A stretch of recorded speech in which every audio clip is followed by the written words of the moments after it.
Shear force and bending moment diagrams are powerful graphical methods that every mechanical and civil engineer should know how to use to analyze a beam under loading. In this video, I'll explain exactly how to master these diagrams, and we will see how they can be used to understand how a beam is loaded. I want to start by explaining what shear forces and bending moments actually are. When a beam is loaded, internal forces develop within it to maintain equilibrium. These internal forces have two components. We have shear forces, oriented in the vertical direction, and we also have normal forces, which are oriented along the axis of the beam. If the beam is sagging, the top of the beam will get shorter, and so the normal forces in the top of the beam will be compressive. The bottom of the beam will get longer, and so the normal forces in the bottom of the beam will be tensile. Each of the tensile normal forces has a corresponding compressive force, which is equal in magnitude but opposite in direction. As such, these forces don't produce a net normal force, but they do produce a moment.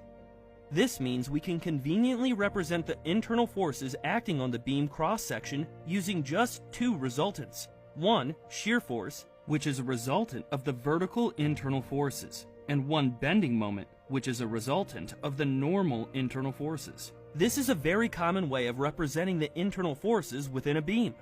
Drawing the shear force and bending moment diagrams is just figuring out what these internal forces are at each location along the beam. These resultant shear forces and bending moments will depend on the loads acting on the beam and the way in which the beam is supported. Beams can be loaded in a number of ways, the most common being concentrated forces, distributed forces, and concentrated moments. Beams can also be supported in a number of different ways. They can have pin supports, roller supports, or be fully fixed, which each restrain the beam in different ways. Pin supports prevent vertical and horizontal displacements, but allow rotation. Roller supports prevent vertical displacements, but allow horizontal displacement and rotation. Fixed supports prevent all displacements and rotation. If a certain degree of freedom is restrained at a support, we will have a corresponding reaction force or reaction moment at that location. For example, rotations are permitted for a pin support, so there is no reaction moment, but displacements in the vertical and horizontal directions are prevented, so we will have horizontal and vertical reaction forces. So how do you determine the shear forces and bending moments within a beam? There are three main steps we need to follow. First, we draw a free body diagram of the beam. This shows all of the applied and reaction loads acting on the beam. The next step is to calculate the magnitude of the reaction forces and reaction moments at all of the beam supports. We do this using the concept of equilibrium. To maintain equilibrium, all of the forces in the vertical and horizontal directions should cancel each other out. Similarly, all of the moments acting at every point along the beam should cancel each other out. This gives us a set of simple equations we can solve to calculate the reaction forces and moments. If we can calculate all of the reaction loads using the three equilibrium equations, the beam is said to be statically determinate. For some beam configurations, like this one shown here, we won't be able to calculate all of the reaction loads because we have too many unknowns and not enough equilibrium equations. In this case, the beam is said to be statically indeterminate.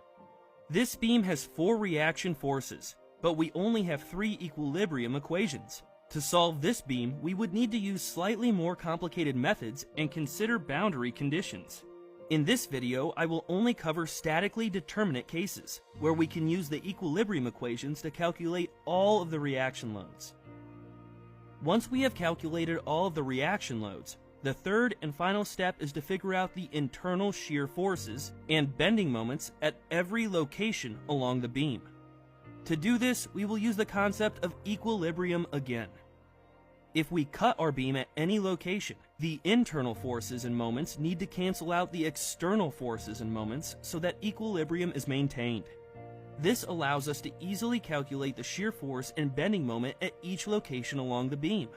All we need to do is start from one side of the beam and move the location of the cut along the beam, calculating the shear forces and bending moments as we go.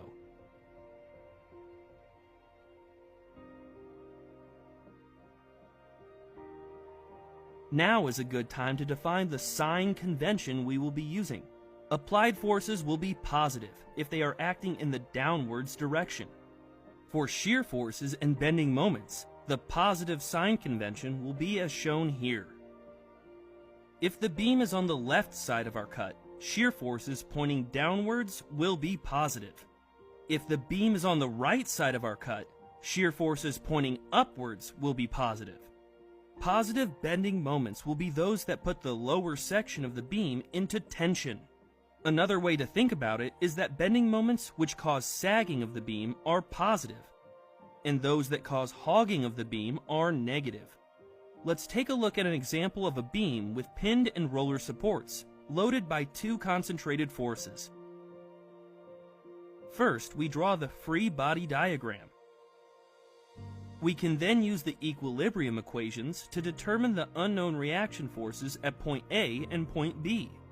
The sum of the forces in the vertical direction is equal to 0, so RA plus RB is equal to 15 plus 6. Because HA is the only horizontal force, it must be equal to 0. We also know that the sum of the moments about any point along our beam must be 0. Let's consider the moments about point B. That gives us this equation, which we can solve to determine that RA is equal to 12. By substituting RA into the previous equation, we can deduce that RB is equal to 9. Now that all of the external loads acting on the beam are defined, we can draw the shear force and bending moment diagrams.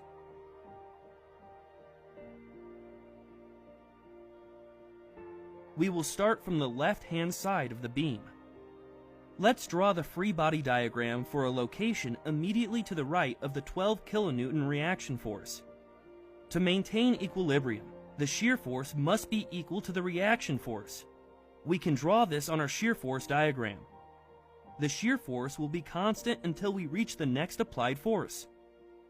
The bending moment must be equal to the 12 kilonewton reaction force multiplied by the distance x to the reaction force. This gives us the equation for a straight line, which we can draw on our bending moment diagram. We then repeat the process by moving the location of our cut further to the right. This time we place the cut immediately after the 15 kilonewton force, and we draw the free body diagram again to determine the shear force and the bending moment.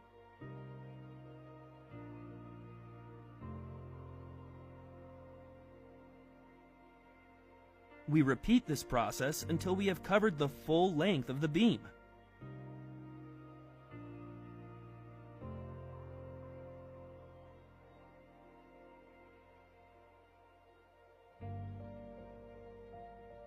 We end up with the complete shear force and bending moment diagrams for the beam. That example was a fairly simple one. For cases with more complex loading, drawing the shear force and bending moment diagrams can be more difficult. There are relationships between the applied loads, shear forces, and bending moments which will help us better understand what our diagram should look like. Let's consider a beam loaded by an arbitrary distributed force. We can zoom in to look at an infinitesimally small segment of the beam with a width equal to dx and draw the free body diagram. Over such a short section of the beam, the distributed force can be assumed to be uniform, and we can replace it with an equivalent concentrated force. By applying the equilibrium equations to this free body diagram, it is possible to demonstrate that the following relationships exist between the applied distributed force, the shear force graph, and the bending moment graph. The quantity dV over dx is the slope of the shear force curve, and at a given point along the beam it is equal to minus the distributed force. Similarly, dm over dx is the slope of the bending moment curve, and at a given point it is equal to the shear force. If we integrate the first equation, we can show that the change in shear force between 2 points is equal to the area under the loading diagram between those two.